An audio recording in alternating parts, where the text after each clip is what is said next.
नमस्कार मित्रांनो, श्रीमंत कट्ट्यावरती आपल्या सर्वांचं पुन्हा एकदा स्वागत आहे। मी सुजित साठे आपल्या सर्वांचं स्वागत करतो।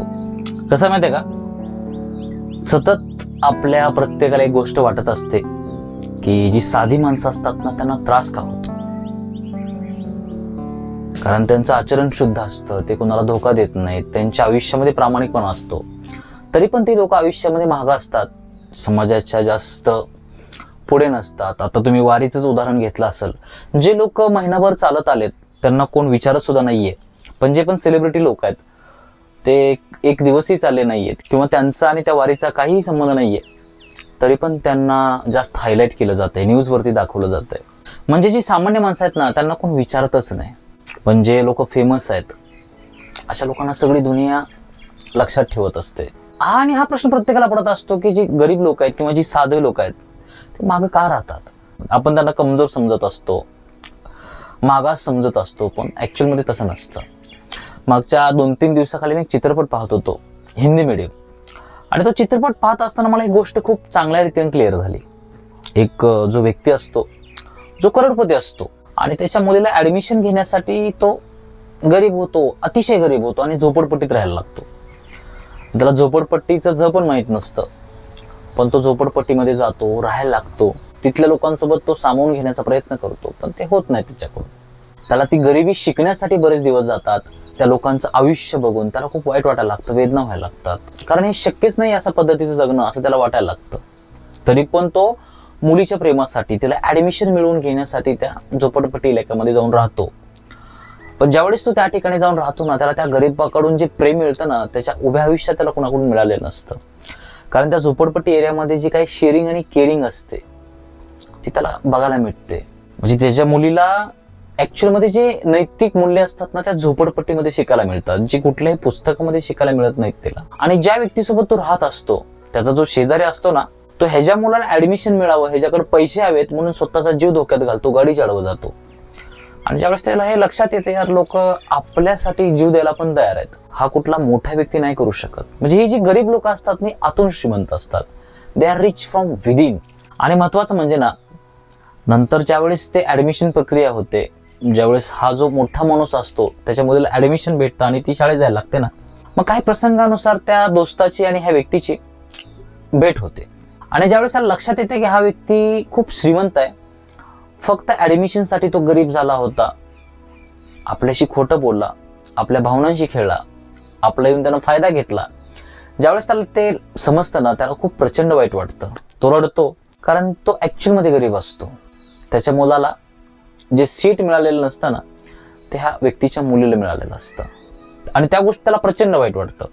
तो ढसाढसा रडतो आणि मग म्हणतो मी बदला घेणार म्हणून तो निघून जातो, प्रिन्सिपल पर्यंत जातो। पण तेवढ्यात ह्या श्रीमंत व्यक्तीची मुलगी येते आणि तो त्या ठिकाणी एक वाक्य बोलतो, जे वाक्य आपल्याला रडवून जातं। ते वाक्य असं होतं की तो म्हणतो, ही लोक मोठी का होतात माहितीये का, कारण ते दुसऱ्याचा विचार करत नाहीत। आणि आम्ही गरीब का राहतो माहितीये का, आम्ही कोणाचा हक्क मारत नाहीत। ज्यावेळेस तिने तो प्रसंग बघितला ना, मला ऍक्च्युअली मध्ये त्या गोष्टी खूप भावल्या। आणि ज्या गोष्टी आपण आपल्या आयुष्यामध्ये पण भरपूर बघत असतो। आता माझ्या पण आजूबाजूला भरपूर लोक आहेत, भरपूर श्रीमंत आहेत, पण कुठे एखादी स्कीम निघाली किंवा कुठे एखादी योजना आली ना, पहिल्यांदा कागदपत्र घेऊन फ्रंटला असतात। म्हणजे तिथं ते स्वतःच्या ताकदीचा वापर करतात। पण एखादा व्यक्ती गरीब आहे, त्याला जेन्युइन त्या गोष्टीची गरज आहे, अशा व्यक्तीसाठी ते कधीच प्रयत्न करत नाहीत। त्याला फक्त सहानुभूती देतात, चांगलं राहा, चांगलं कष्ट कर, प्रामाणिकपणे काम करत राहा, त्याला सहानुभूती देतात, पण त्याच्यावर प्रेम नाहीत करत।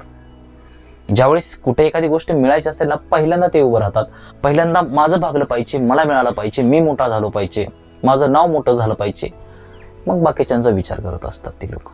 म्हणजे अशी जी मोठी लोक असतात ना, ते जास्त कुणाचा विचार नाहीत करत, त्यांना दुसऱ्याशी काही देणे घेणं नसतं, ते फक्त स्वतःचा विचार करत असतात, आणि अशामुळे ते मोठे होतात। पण जो गरीब माणूस असतो ना, तो कधीच एकटा कुठली गोष्ट करत नाही, तो सगळ्यांना घेऊन सगळ्या गोष्टी करत असतो, स्वतःचा आनंद वाटत असतो, इतरांना जवळ करत असतो।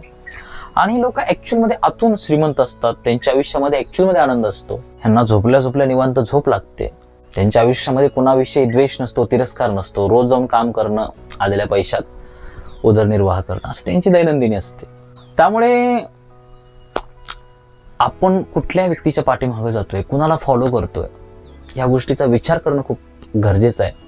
आता जर तुम्ही वारीचे जर व्हिडिओ बघितले असतील ना, किती सुंदर लोक आहेत त्या वारीमध्ये, त्यांच्या आयुष्यामधला जर तुम्ही भाव बघितला, किती श्रीमंती आहे त्यांच्या आयुष्यामध्ये, म्हणजे त्यांच्या मनामध्ये तो आनंद आहे, तो जिव्हाळा आहे, जो त्यांच्या आतमध्ये जो भाव आहे ना, तो श्रीमंत लोकांमध्ये आपल्याला पाहायला नाही मिळत.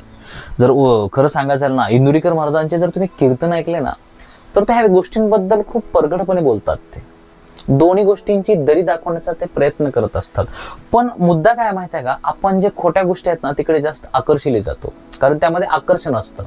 पण जे ऍक्च्युअल मध्ये प्रेम असतं ना, ते आपल्या लक्षात नाही येत. ज्यावेळेस आपल्याला ते लक्षात यायला लागतं ना, मग तिथून आपल्या आयुष्याला ऍक्च्युअल मध्ये खरी सुरुवात होत असते. तिथून मग आपली समज डेव्हलप व्हायला लागत असते.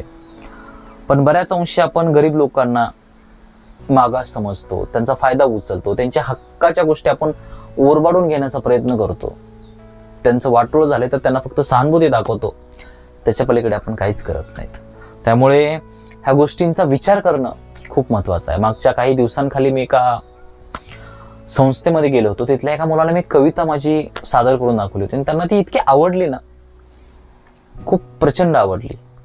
आणि त्या कवितेनंतर ते विचार करायला शिकले. कविता अशी होती की जे मूक प्राणी असतात ना, त्यांना जे आपण दगड मारत असतो, त्रास देत असतो ना, मग त्यांना काय वाटतंय. आणि जी कविता ऐकल्यानंतर ती मुलं विचारात पडली. परत माझं बऱ्याच अंशी त्यांच्याकडे जाणं येणं झालं. परत मला तिथल्या ज्या मॅडम होत्या ते सांगत होते की आमची मुलं त्या गोष्टीबद्दल डिस्कशन करत होते, त्या गोष्टींबद्दल बोलले देखील.